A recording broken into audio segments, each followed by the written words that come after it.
예, 자, 오늘은 계시록 7장 말씀을 더 이어나가도록 합니다.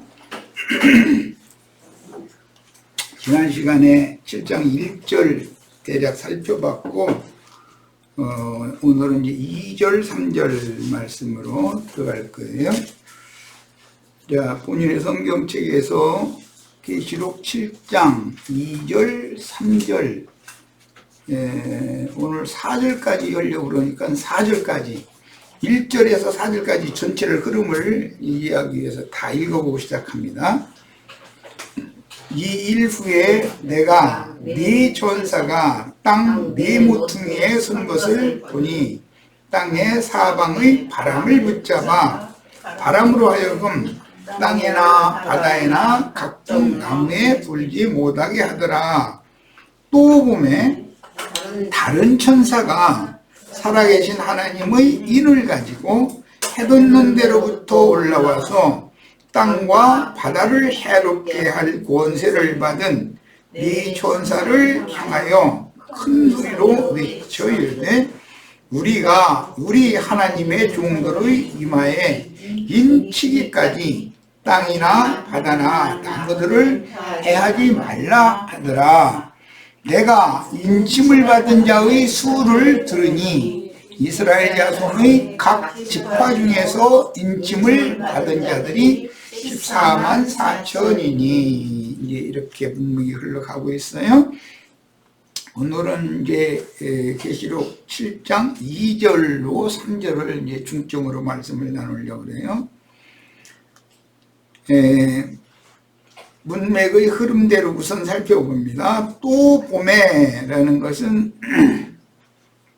여섯째 인과 일곱째 인 사이에 어떤 계시가 또 임했다 그런 뜻이고, 다른 천사가 그랬는데 이 용어는 굉장히 어렵습니다. 이게 기독교 교육 그 누구도 이런 말씀에 대해서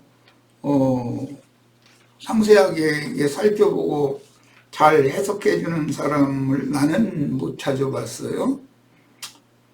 이 다른 천사는 단수인데 이것은 마가복음이나 누가복음에서 인자 예수가 부활하시던 날 제자들에게 나타나셨을 때는 다른 모양으로 나타내셨다 할 때 그 같은 단어의 같은 용법입니다. 그러니까 인자가 아니고 이제 그 영이 되셔서 제자들에게 나타내신 상태예요. 그러니까 이분은 인자 예수 그리스도가 아니고 그 그리스도라고 표현을 해요. 그러니까 다른 천사는 단수일 때는 그 그리스도예요.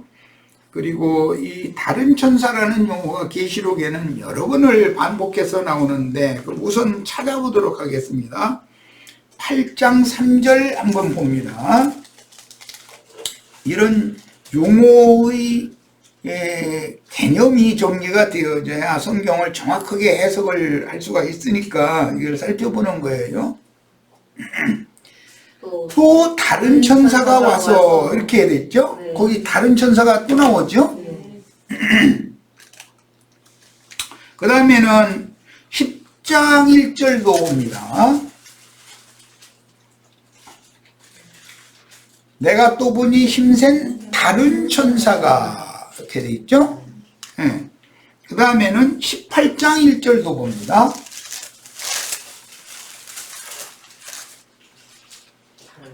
이 일 후에 다른 천사가 하늘에서 내려오는데 이렇게 되어 있어요. 물론 20장 1절에도 이제 그 다른 천사가 큰 쇠사슬을 가지고 내려와서 마귀를 결박하는 말씀이 또 나와요. 이처럼 동일한 계시록 내의 말씀에서 그 영이신 그리스도와 많은 천사들을 대비해서 다른 천사라고 표현을 하는 거에 대해서 구분을 잘 하셔야 돼요. 그러니까 천사들을 대표하는 천사인 것이죠. 다른 천사는. 자, 이것은 그 영으로 오신 그 그리스도에 대한 표상이다. 구약 성경에는 여호와 하나님의 나타나심, 즉 신학적으로 현현이라고 그러는데 나타나심을 표현할 때는 어떤 천사 또는 어떤 사람 이런 여러 가지의 그 수식어를 앞에다가 붙입니다. 그런데 예를 들자면 창세기 28장에서 약복나루에서 어떤 사람과 씨름을 했다 그랬는데 호세아 선지자는 이것을 천사와 씨름을 했다 이렇게 표현을 해서 설명을 하고 있어요. 자, 사람의 모양으로 나타내셔야 되는 분은 사자라고 표현을 하고, 여호와의 사자 구약 성경에 구속을 이룬 이후에 영으로 제자들에게만 도적같이 오신 그분을 말할 때는 다른 모양으로 나타내신 다른 천사다라고 표현을 해요. 그런데 이제 하완절에 보면 큰 소리로 외쳐 이르되 우리가 우리 하나님의 종들의 이마에 인치기까지 이렇게 했어요. 시작에는 다른 천사가 살아계신 하나님의 인을 가지고 공방을 해놓는 데서부터 올라온다라고 단수로 되어 있는데 실제 인을 치는 사람들은 우리라고 복수로 되어 있어요. 그러니까 이런 문제를 정확하게 성경이 말하고자 하는 의도에 따라서 해석할 줄 알아야 된다는 거예요. 우리는 이미 내가 사전 작업으로 치천사에 대해서 우리가 영생하는 것은 영의 몸을 입고 새 세계를 유업으로 받는 그런 치천사가 되어져서 이 세상에 이 장막을 입고 주님을 섬길 사람들에게 임하는 것, 불꽃천사로 임하는 것에 대해서 여러 번을 말씀드렸기 때문에 여기에서 그런 과정을 잘 이해를 하셔야 돼요. 성경이 이제 이건 결론이기 때문에 계시록은 다른 천사는 단수인데 우리라고 되어 있어요. 우리가 우리 하나님의 종들의 이마에 인치기까지 땅이나 바다나 나무들을 해하지 말라 하더라. 그러니까 실제로 하나님의 인을 가지고 올라오는 그 다른 천사는 우리라고 하는 이스라엘 12지파에게 인을 치는 우리의 대표 천사다라는 말이에요.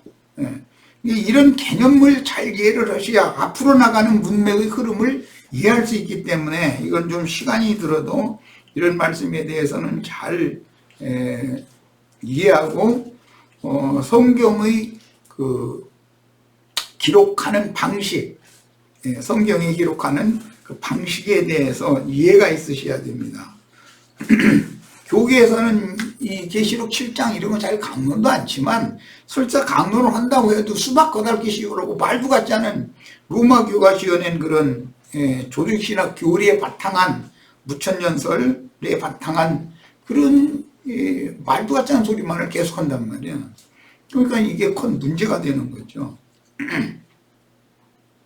이 계시록 7장과 14장 14만 4천과 또 13장 666 이거 가지고 온 교계가 얼마나 지금 혼란스럽게 말장난을 하는지를 지난 시간에 내가 강조해서 말씀드렸어요. 정신 차리셔야 돼. 그래서 본문의 다른 천사는 하반절의 천사들인 우리를 대표하는 다른 천사로서 그 영이 되신 그리스도를 의미하는 말이에요. 말씀이 육신이 돼서 오셨다가 구속을 이룬 후에 살려주는 영으로 오신 주님이에요. 영의 몸을 입고 제자들에게 부활의 날 저녁에 다른 모양으로 나타내셨어요. 그 같은 개념이에요. 자, 하나님의 인이라는 말이 나왔는데 이것은 뭐 문자대로 하나님의 도장이다라는 말인데 하나님의 이름이 그 보석뼈에다가 보석에다가 하나님의 이름을 새겨가지고 제사장을 위임할 때 인을 치게 돼 있죠. 이제 구약성경 출애굽기 28장에 나오는 말인데 이 구약성경의 율법 그 개념을 이해하지 못하면 신약 성경에서 특히 계시록에서 결론적인 말씀을 하시는 내용을 흐름을 따라서 성경이 말하고자 하는 의미를 깨닫는 것이 쉽지가 않아요. 인이라는 것은 이스라엘 12지파의 하나님의 그 인을 이스라엘 12지파의 초상이 되는 보석에다가 도장 새기는 법으로 인을 이렇게 새겨라 그랬어요. 그러니까 뭐 나무에다 푹푹 이렇게 파는 그런 도장이 아니고 보석 돌에다가 이제 해야 되니까 금강석으로나 이걸 이제 파낼 수밖에 없겠죠. 그렇게 하는 거예요. 그 영의 말씀은 이제 뭐 금강석 철필이라 이제 구약 성경에 이런 표현이 있어요. 자, 하나님의 이는 하나님의 이름이고 하나님의 형상이며 실제로는 하나님의 형상이신 그리스도의 형상인데 하나님의 인이 누구에게 찍힌다. 이것은 이제 신약에서 성을 설명할 때는 이마에다가 인을 친다 이렇게 돼 있어요. 이것은 계시록 3장 12절에는 하나님의 이름과 예수 그리스도의 새 이름, 어린 양의 새 이름과 하늘의 하나님께로부터 내려오는 거룩한 성 예루살렘의 이름을 빌라델피아 교회의 이기는 자들에게 그 이마에다가 이것을 기록하여 준다 이렇게 표현을 했어요. 인친다는 말은 결국은 하나님의 영과 인자 예수의 정신을 사람의 그 이마에다 인친다 그랬지만 세뇌시킨다 이 말이에요. 새겨놓는 거예요. 그러려면 인치듯이 교훈을 하려면 반복해서 가르쳐야죠. 어떤 거 간단하게 휙 하고 넘어가면은 잘 알 것 같으죠. 그렇지 않아요. 사람이라는 건 그렇게 되는 게 아니에요. 이제 내가 어떤 말씀 강론을 해나가면은 지금 좀 빨리빨리 좀 나가버리면 쉴 텐데 그렇게 생각하는 경향이 좀 있는 것 같아요. 그런데 그렇게 해서는 안 되는 거예요. 정확하게 한 말도 하고 한 말도 하고 해가지고 세뇌를 시켜야 돼요. 인을 치는 거니까. 인치듯이 교훈하는 거예요. 그런데 인을 치는 건 교훈하는 건데 다른 용어로 마귀의 이름을 인으로 새길 수가 있다. 계시록 13장에는 땅에서 올라온 짐승들이 바다에서 올라온 짐승의 12의 대표, 이제 소위 말하는 적그리스도라고 그러죠. 그 이름을 어떤 사람들의 이마에다 인을 치고 오른손에다가 그 표시를 또 맡긴다는 거예요. 이렇게 돼 있어요. 그럼 다 인친다라는 말은 기본적으로 이마에다가 이름을 기록하는 거예요. 그런데 누구 이름을 누가 기록을 해줄 거냐 이게 어마어마한 싸움이다. 유일하신 참 하나님의 이름을 형제 자매님들의 이마에 인치는 시천사 하나님의 종들을 만나야 되고 마귀 사탄의 이름을 이제 용의 이름과 짐승의 이름과 거짓 선지자 이름이다. 소위 말하는 기독교식으로 하면 그들도 삼일체죠. 저 반대편도 그 이름을 믿는 어떤 신자들의 이마에다 인을 쳐버린단 말이에요. 그럼 그 어떤 인을 받느냐에 따라서 구원의 표시를 받은 거냐 심판의 멸망의 표시를 받은 거냐가 결정이 딱 돼버린다라는 뜻이란 말이에요. 이런 기본 개념이 정확하게 분별되고 이해되는 것이 필요합니다.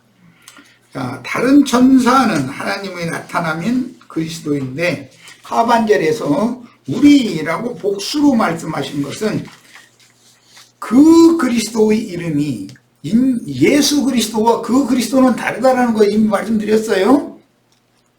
그 그리스도의 이름이 이것은 인자 예수의 새 이름이에요.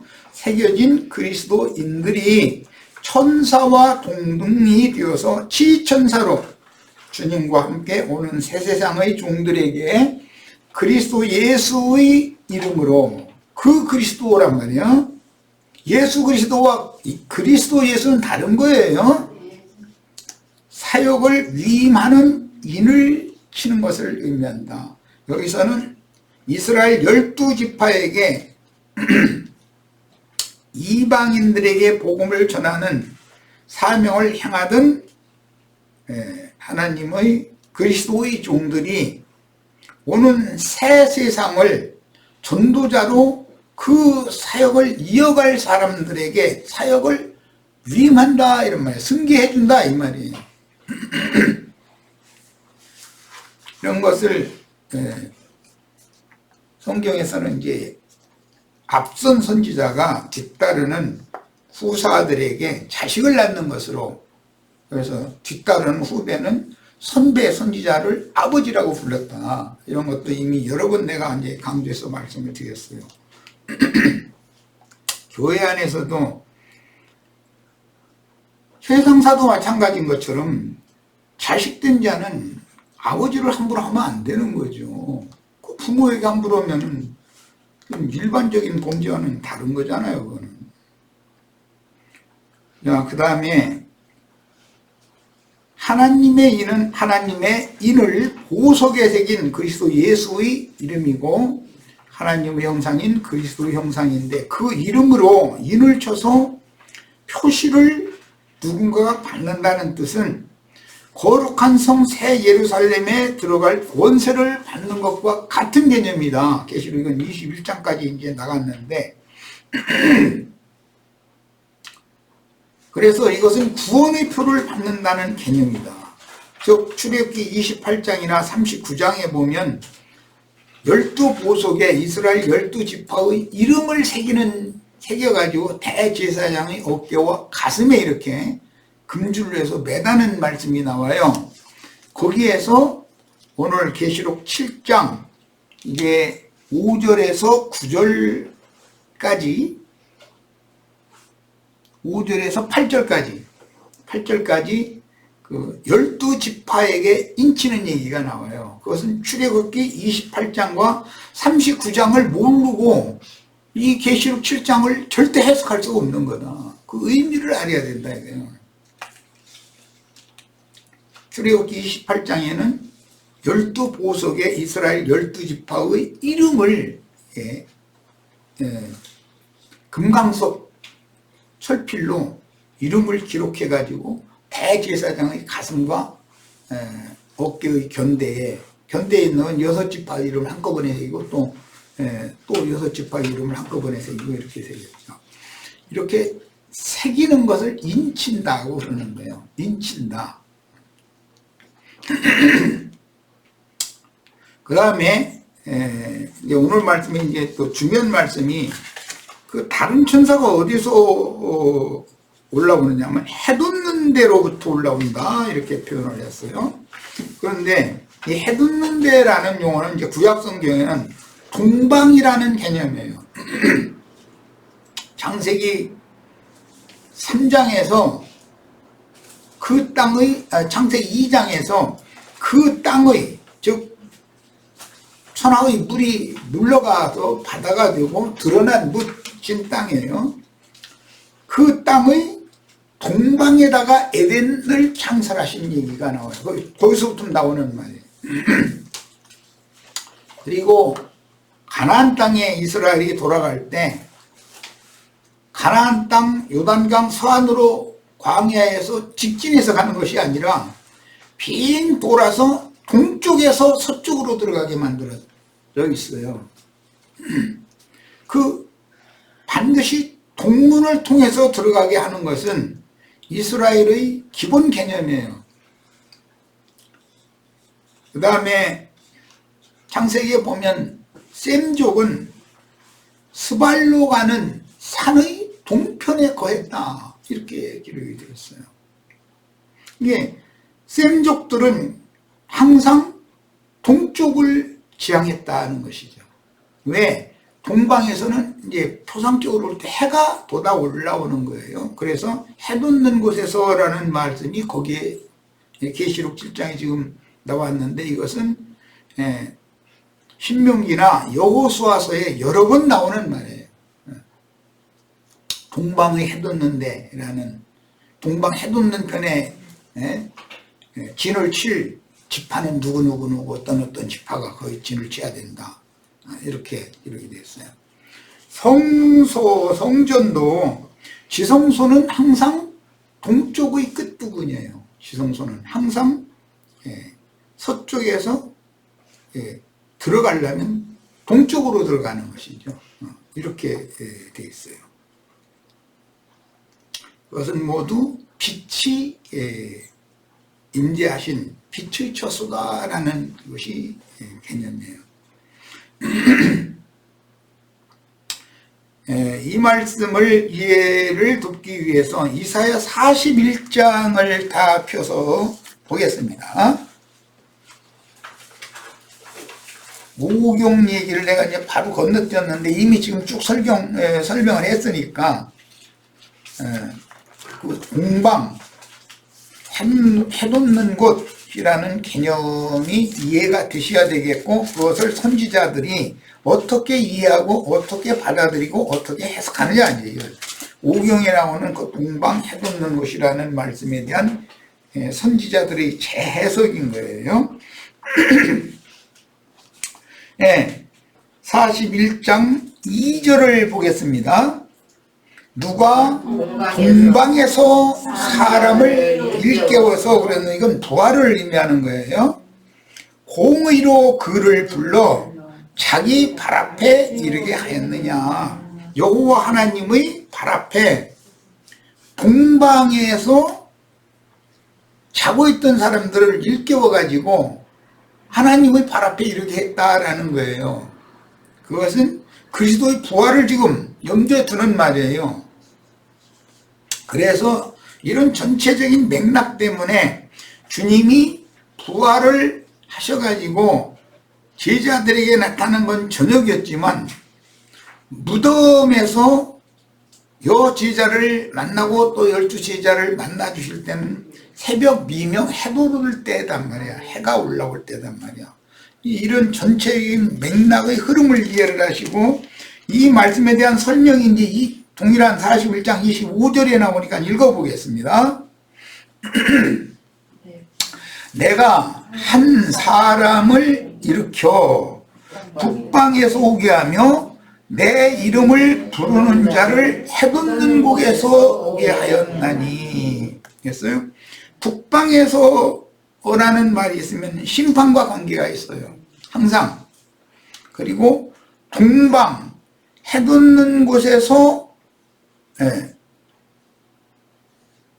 내 이름을 부르는 자를 해돋는 곳에서 오게 하였나니, 그가 해돋는 곳에서 온 자가 이르러 고관들, 이르렀다는 거, 하나님 발 앞에 이르렀다는 거, 고관들을 석회같이 토기장이가 진흙을 밟음같이 하리니 누가 처음부터 이 일을 알게 하여 우리가 알았느냐. 이렇게 분명히 흘러가고 있어요.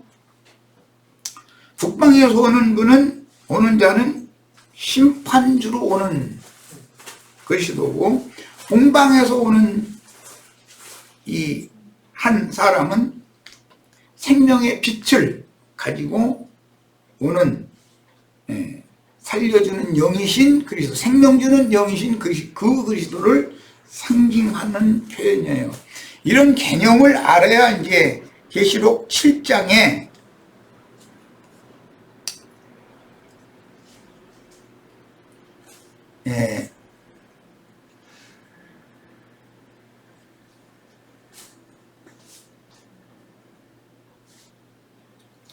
2절, 3절, 계시록 7장 2절, 3절, 또 봄에 다른 천사가 살아계신 하나님의 일을 가지고 해돋는 데로부터 왔다. 이렇게 돼 있죠. 그러니까 이게 구약 성경에서 어떻게 이해했고 어떠한 관점으로 말하고자 한다라는 것을 일단 알고서 여기를 읽어야 된단 말이에요.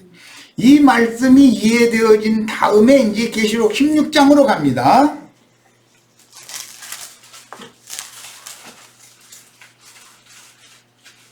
12절이지. 또 여섯째 천사가 그 대접을 큰 강 유브라데에 쏟음에 강물이 말라서 동방에서 오는 왕들의 길이 예비되었더라 그랬어요.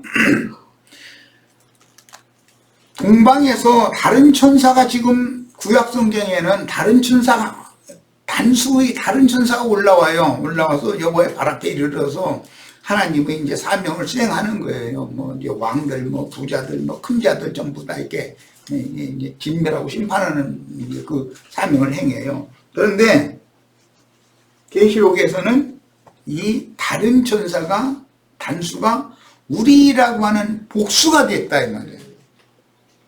그렇게 돼 있죠? 우리가 우리 하나님 종들의 이마에 인치기까지 실제는 여럿이 인을 치는 것이죠.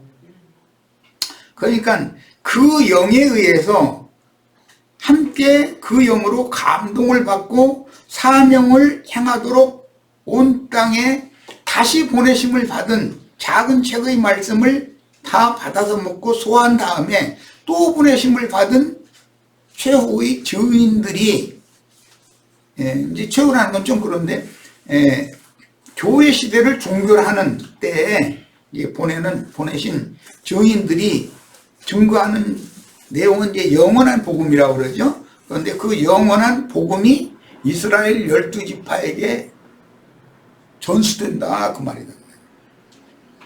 그들이 그 영원한 복음을 받으면 오는 세상에서는 은혜의 말씀이나 뭐 생명의 말씀이나 이런 말씀으로 전하는 게 아니라 영생에 관한 말씀을 영원한 복음을 전하는 거예요.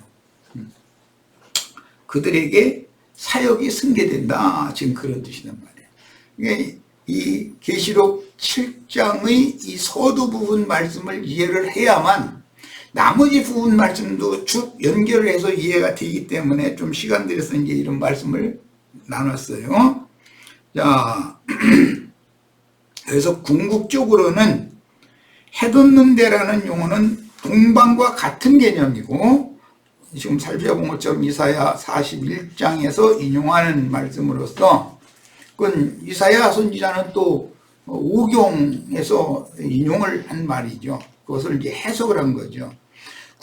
구약 성경에서는 한 사람이었으나 신약 성경에서 우리가 된 것은 계시록 16장 12절에서 보듯이 동방에서 유브라데를 건너 아마겟돈 전장으로 오는 왕들이 시천사들과 동행하는 자들이다라는 걸 알 수 있어요.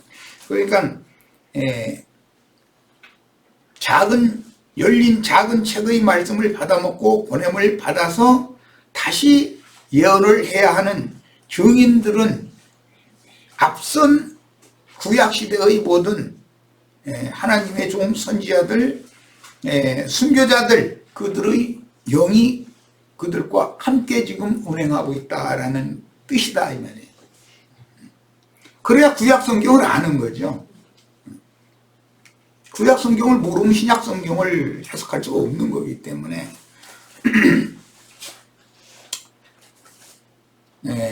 그리고 유브라데 강이라고 하는 것은 이제 큰 강 유브라데는 저 위 북부 유프라데스와 티그리스 강이 이렇게 갈라졌다가 합쳐져 가지고 그 북쪽에서 저기 페르시아만까지 이렇게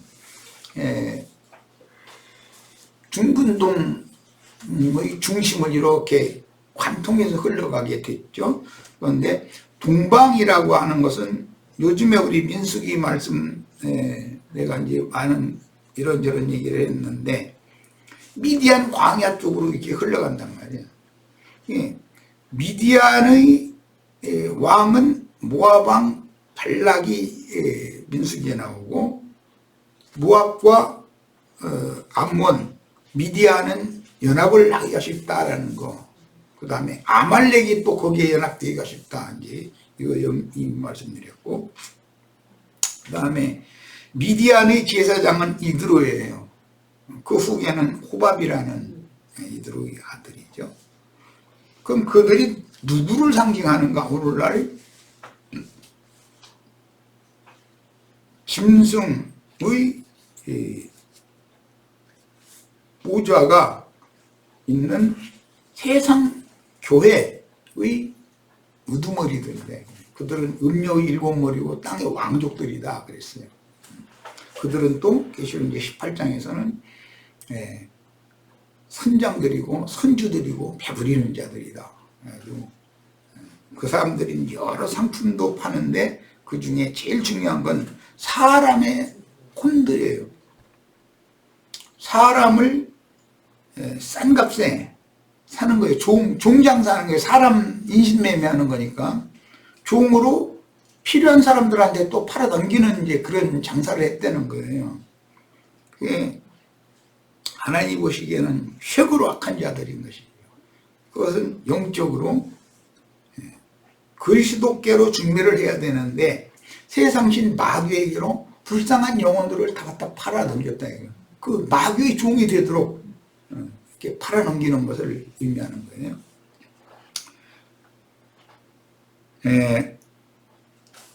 그 자들을 결과적으로는 아마겟돈이라고 하는 곳에서 접전을 해야 되는데 그들이 동방 해돋는 곳에서 마른 유브라데 강을 건너서 전장터로 또 골짜기죠. 아마겟돈이라고 하는 곳으로 양측의 왕족이 모여서 전쟁을 하는 얘기다. 그런데 이런 것을 세상 교계에서는 뭐 아마겟돈 전쟁은 세상 뭐 3차 대전 그냥 그런 식으로만 생각하는데 그런 개념이 앞으로 없다라는 것은 아니에요. 그렇지만 그보다 더 중요한 것은 입으로 나오는 말싸움이 더 중요하다 이 말이에요. 그건 영싸움이며 정신싸움이기 때문에. 자, 이제 7장에서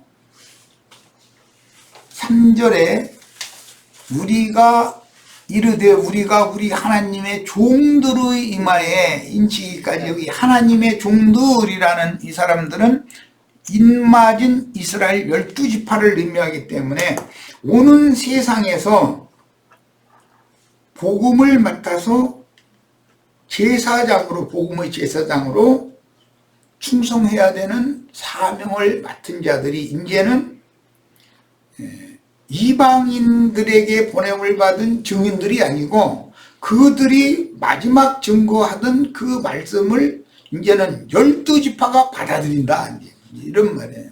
그럼 그들이 사역을 승계하는 거예요.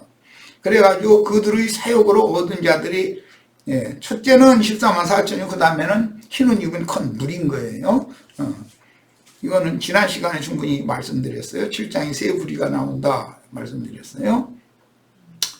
자, 우리 하나님의 종들 이렇게 말한 것은 우리는 신약시대에 우리 이방인들의 사도들은 우리는 그리스도의 종이다 이렇게 표현하지 하나님의 종이라고 표현하지 않아요. 하나님의 종들의 이마에 인치기까지